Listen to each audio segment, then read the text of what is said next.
the king's secret.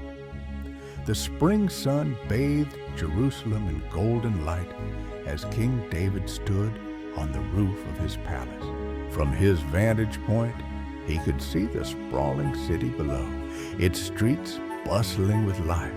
Yet his heart was restless. The army of Israel was away at war, besieging Rabbah, the capital of the Ammonites. But David, for reasons known only to him, had stayed behind. That evening, as the city quieted, David's eyes wandered to a nearby rooftop. There, a woman bathed, her form illuminated by the fading sunlight. She was breathtakingly beautiful. "Who is she?" David asked a servant. "She is Bathsheba, daughter of Eliam and wife of Uriah the Hittite." The servant replied, "A wife." The words should have stopped David, but desire burned too brightly. He sent for her. Bathsheba came to the palace, and in the privacy of his chambers, David took what was not his to take. Days passed, and a message arrived from Bathsheba. She was pregnant. David's heart raced. This was no ordinary scandal. Bathsheba's husband Uriah was a soldier fighting in David's army. Desperate to cover his sin, David summoned Uriah back from the battlefield. Uriah arrived, loyal and unsuspecting. David welcomed him with feigned warmth. "How is the battle? How are the men?" he asked casually. "Everything goes well, my king," Uriah replied. "Good," David said. "Go home and rest. Spend time with your wife." But Uriah did not go home. Instead, he slept at the entrance of the palace with the king's servants. When David questioned him, Uriah answered, "The Ark of the Covenant and the army of Israel are intense.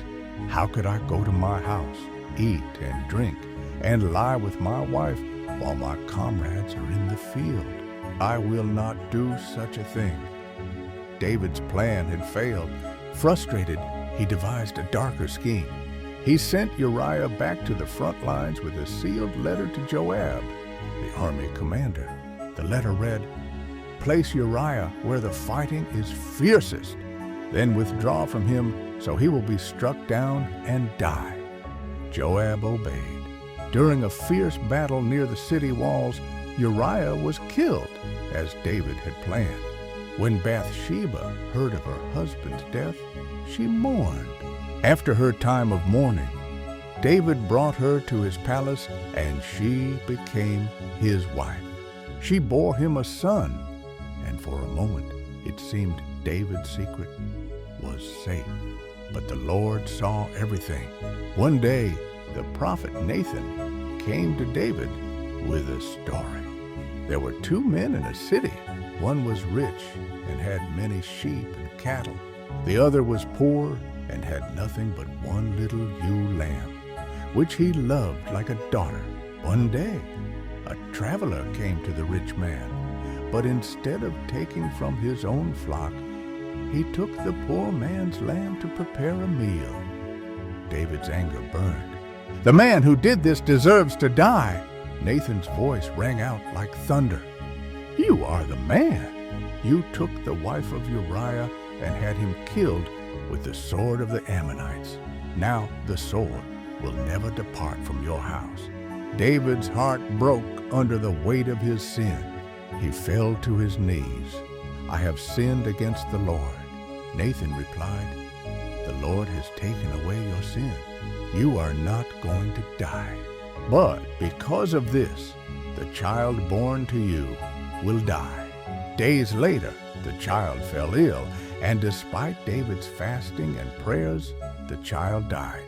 David grieved deeply, but eventually rose, washed, and worshiped the Lord. When asked why, he said, "While the child was alive, I fasted and wept, thinking, 'Who knows? The Lord may be gracious to me, but now that he is dead, why should I fast? I will go to him, but he will not return to me.' In time, Bathsheba bore David another son, Solomon. whom the Lord loved. Though David's sin had devastating consequences, God's grace and plan for redemption remained. This sobering tale shows the destructive power of sin, the necessity of repentance, and the enduring grace of God even in the midst of judgment.